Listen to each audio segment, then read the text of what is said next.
Sog. Silaw.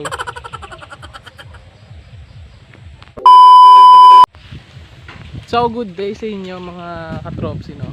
So ngayong araw na ito ay magkakandak tayo. Magkakandak. Usang gala. Hindi, ano tayo ngayon? Magmo-monitor tayo ngayon ng mga bunga ng project namin ngayon. Kumbaga, parang part 3 to ng aming update sa aming pakwan at siling panigang, no? So para kami magkakaroon ng fruit monitoring kung ano ba yung class A, ano ba yung class B, ano ba yung kailangan i-separate, kung kailangan bang may kuning reject. So para kaming magkakandak ng survey, no, na kung ano na ba yung class A, kung ano ba yung class B, kung alin na doon yung mas marami, kung mas maraming deform, kung mas maraming class A, kung mas maraming malalaki na yung crop na namunga, or kung kailangan pang pruningan, ganun, no? So parang ganun yung gagawin natin ngayong araw na ito. Kaya yan, samahan nyo lang kami. A few moments later. Naku, alas 4 na ng hapon, magpa 5 o'clock na, pero as you can see, kita nyo naman, medyo matirik pa rin yung araw, medyo ano pa rin, mainit na. Kamusta naman yung mais namin dito? Third intercrop ng aming project. Actually, kasabay na nung tanim kami ng ng bakwan. Siguro mga hindi pala kasabay, siguro mga 1 week after lang. Tanim kami ulit ng mais sa may gitna. So tinaniman natin to ng mais para katulad nito, para masubukan namin kung ano yung magiging resulta, no?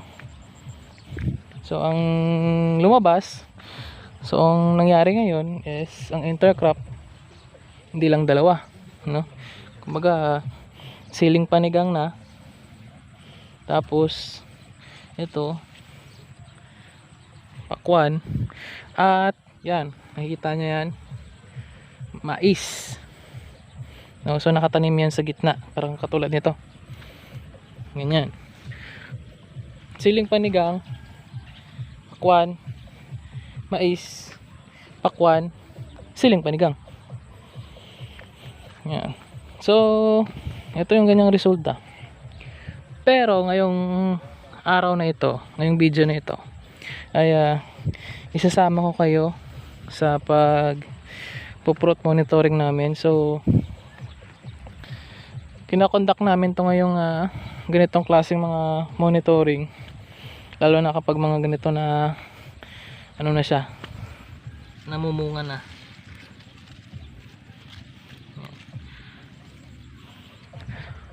Napaka-importante kasi na nababantayan natin yung pamumunga ng mga tanim natin, no?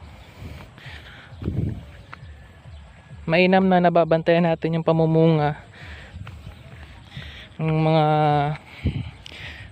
tanim natin, at syempre in that way mas makakontrol natin at mas makakapag-project tayo ng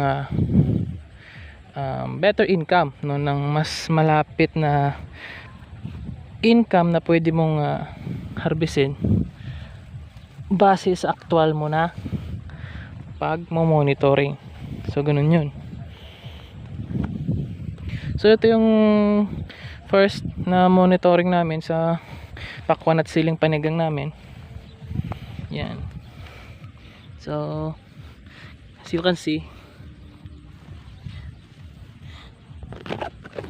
kasabay nung pakwan ay nagsisimula na ring mamunga yung aming siling panigang, no?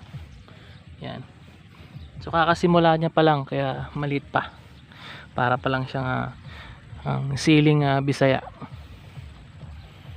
So katulad ng sinabi ko kanina, mahalaga na nababantayan natin yung pamumunga ng ating siling panigang, dahil napaka-importante na balanse yung ang kalidad na, hindi napaka-importante na balanse yung ating quality at quantity, no? So kapag sinabi nating balance na quality at quantity,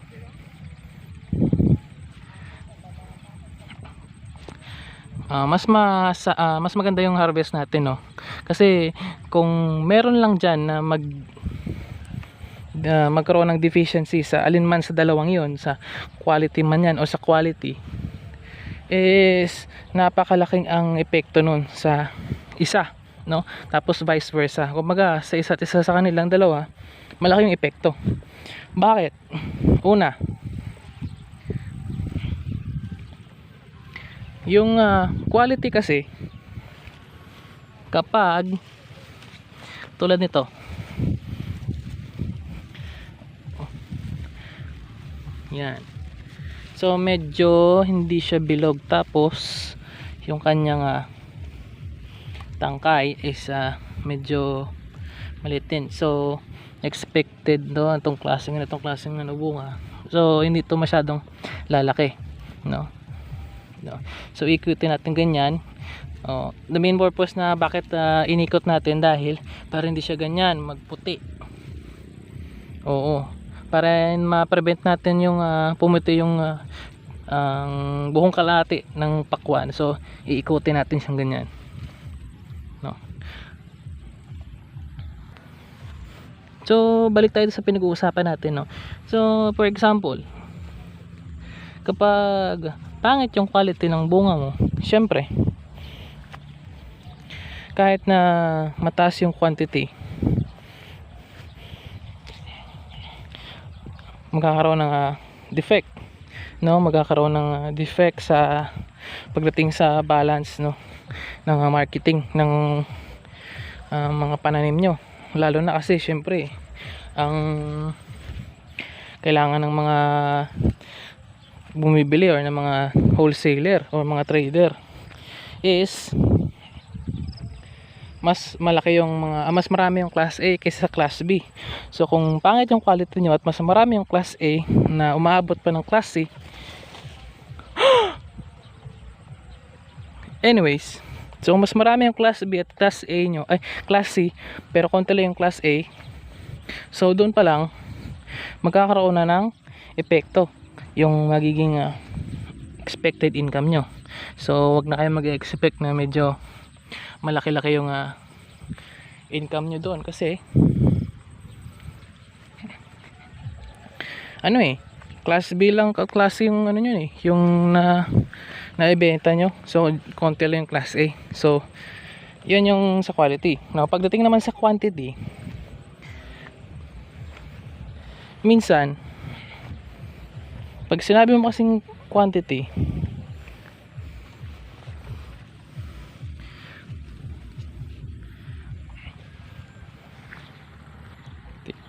kapag nagkaroon ng lack of quantity, no, sa mga pananim natin, at kapag mababa yung actual na ma-harvest natin kaysa sa projected na or sa expected natin na dami ng harvest natin, magkakaroon tayo ng problema, no? Kahit pa sabihin natin na mga class A yung mga bunga ng mga tanim natin, kung hindi kung mababa sa expected natin na dami ng harvest, is magkakaroon tayo pa ng problema. So mahalaga na balance talaga yung natin, quality at quantity na tinatawag. That's why kapag nagsimula ng mamunga yung mga tanim nyo, katulad ng sa amin, pakwan at siling panigang, simulan nyo na yung pagmumonitor din, no? So katulad nito, ang pakwan kasi, ang bunga ng pakwan medyo sensitive medyo sensitive siya, unlike sa ibang mga tanim, no? Kumaga mahalaga na a-apply natin yung tinatawag na fruit control, no? Kasi ang pakwan, napaka ano yan eh, napakahalaga na meron siyang tinatawag na balance na management, no, pagdating sa quality at quantity, no. Ito, the best example. So ito, I think nasa mga 1 week olds na tong 1 week old na tong pakwan na to. At as you can see, kung makita nyo sa kanyang bunga, medyo malaki yung parang kanyang tangkay. So ibig sabihin lalaki pa to ng mga, siguro nasa mga up to 5 to 6 kilos pa, or more or less 5 to 6 kilos. So kailangan natin itong baliktarin. Dahan-dahanin lang natin ang pagbaliktad. Oops. Yan.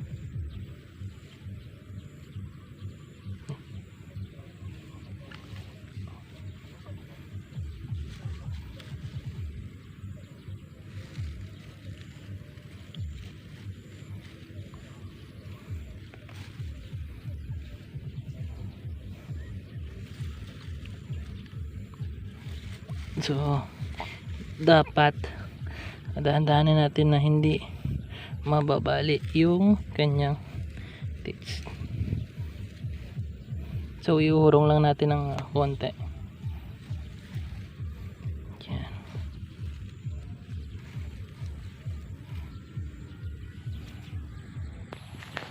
So maghahanap pa tayo ng mga bunga. Check natin. Okay.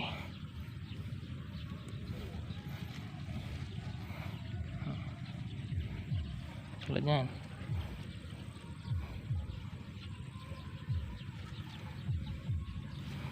So ito, marami na siyang bunga. Makakbay na nga yung siling panigang. Yung mga ganito, katulad nito, kailangan tatanggalin natin siya ng dahan-dahan sa may siling panigang, kasi ito yung isa sa mga pinaka naging problema namin sa intercropping na to. Pero overall, so far, ito lang naman yung kailangan mo problemahin eh. So hindi mo naman siya kailangan hindi naman mahirap yung solusyon niya. All you have to do is lang naman, dahan-dahanin mo siyang tanggalin yung mga vines ng pakwan. Dahan-dahanin mo lang siyang ganyan. So hindi ko siya masyadong maialis kasi nakahawak ako sa isang, yung kamay ko ay nakahawak sa cellphone ko. So may bunga na siya, oh. Ito nyo, bunga na. So tatanggalin lang natin to unti-unti. Ganyan.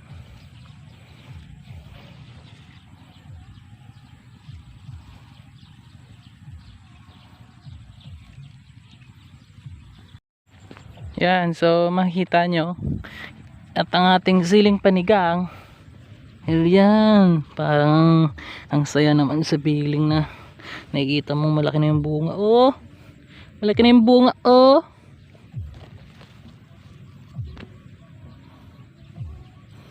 ayan na siya. Oh, naku, nahirapan siya sa pakwan eh, pero sige lang, aayusin namin to. Kumbaga ipapagilid namin yung pakwan, lahat ng tangkay ng pakwan, tapos tatanggalin namin to.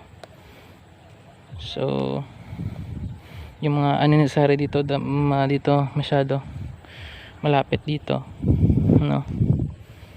So itong part na to, hindi na namin to nalagyan ng dayami kasi supposed to be lalagyan mo tong dayami, pero hindi na namin nalagyan, no? Kasi masyado nang mataas yung mga weeds. So mahirap na nababahala kami na baka mamaya masira pa yung, or maputol-putol pa yung mga katawan ng yung mga tangkay ng mga pakwan, no? So may mga bunga na rin sa baba, baka maapakan kapag nagtanggal ng mga weeds, or baka mahila yung mga ugat, maapektuhan yung mga bunga. So medyo pinabayaan muna namin to. So isa pa to sa mga kailangan naming ayusin next time na i-apply namin to method na to, no?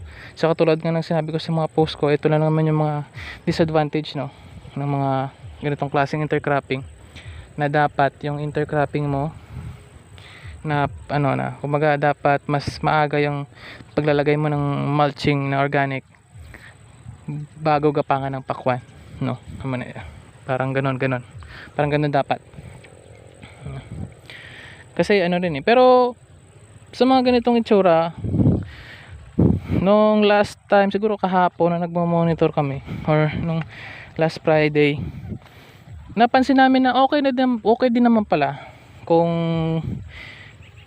ang kinokontrol mo lang is yung mga weeds sa gilid, kung saan dinadalo yun ng tubig kapag nagpapatubig kami sa mga tanim namin, no?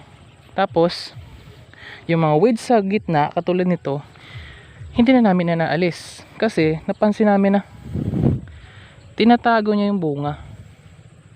Ayan. So tinatago niya yung bunga ng pakwan, no, sa mga insekto na posibleng dumapo, lalo na't may mga klase ng weeds katulad nito. Itong weeds na to, ito. So siya, nabibilong siya sa weeds, pero yung dahon ng weeds na to ay medyo mabaho, para siyang oregano. So sa halip na pumunta pa sa bunga yung mga insekto, hindi sila makakapunta kasi itong part na to punong-puno ng ganitong weeds. In the best way, so napansin namin na maganda naman pala ng mga ganitong weeds. So in the next days, aalamin namin kung ano ba ang klaseng weeds to, itong mabaho na weeds na to, at plano namin na padamihin to sa gitna, no? So tignan natin kung ano ba ang pangalan ng weeds na to, at napaka-effective niya. Para siyang oregano talaga yung baho yung amoy niya, parang oregano talaga. So sa halip na pumunta pa sa mga bunga yung mga insekto, hindi na lang sila pumupunta kasi mabaho, amoy oregano.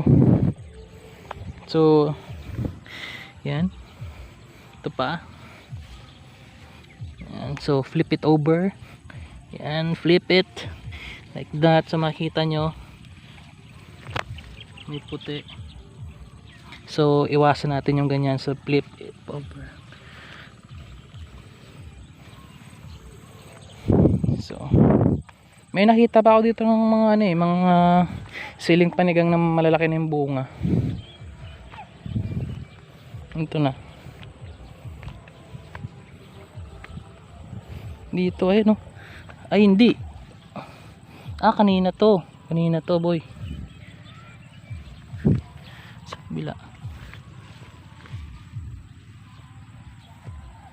sa kabila dito mais to eh. Saan na ba yun?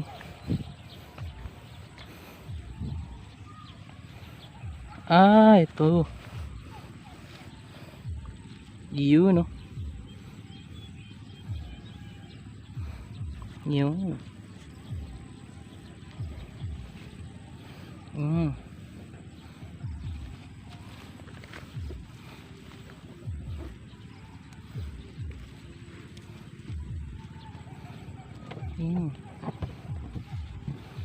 So yung mga ganitong klase ng quality, to eh, bilong na to sa class B eh.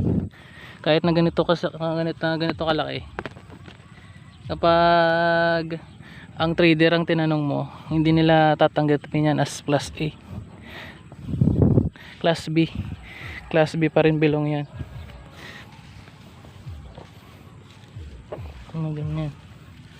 So ganun din yung mga pakwan, meron pa din mga class A. Katulad nito, class A to. Yan. Malalaman mo naman yung class A kasi hindi na to hindi na to lalaki. Kapag maliit yung ganyan niya, yung kanyang ang tawag dito, tangkay. Expected mo na maliit din yan, siguro nasa mga 2 kilo pinaka maximum. Dito wala pa. Saan ba?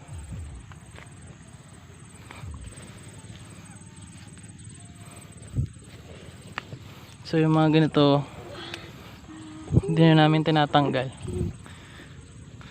Mas maganda na hindi mo lang siya tanggalin kasi tinatago niya yung bunga. So hindi siya makikita ng insekto. Kung makikita man siya ng insekto, hindi naman makakapalapit yung mga insekto kasi may mga ganitong klaseng weeds, mga mababahong klase ng weeds.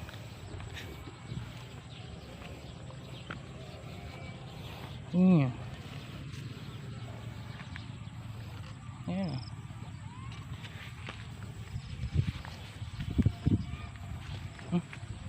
Huwag ka, Bim. Saan pa ba? Bakit parang walang bunga? Last time chinek namin maraming bunga to eh. Mga ganito. Ito maliit pa lang to. Yan. Pero dahil malaki yung ganyang tangkay, mga ganitong klase, mga ano to, nasa mga class A, siguro maximum niya na bigat mga nasa mga 5 to 6 kilos magiging maximum na bigat. So punta tayo sa kabila.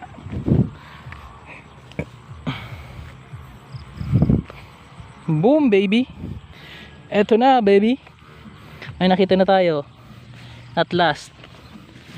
Isa na naman ulit na malaki. Yan, tingnan natin yung tangkay. Oh, so medyo malaki ang tangkay nya. Ibig sabihin mga nasa ano to, mga nasa mga tawag dito 5 to 6 kilos din.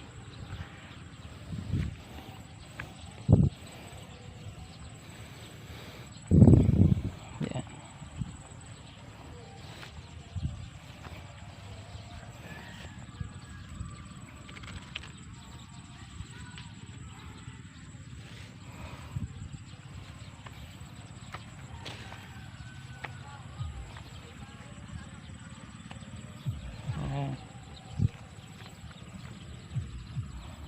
Ganyan.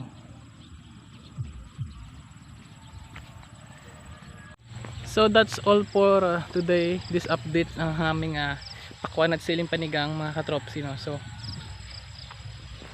always naman ako nagpo-post ng mga update dito, so patuloy lang ako magbibigay ng update sa inyo sa mga ginagawa namin dito sa bukid at dito sa aming agri farm, no?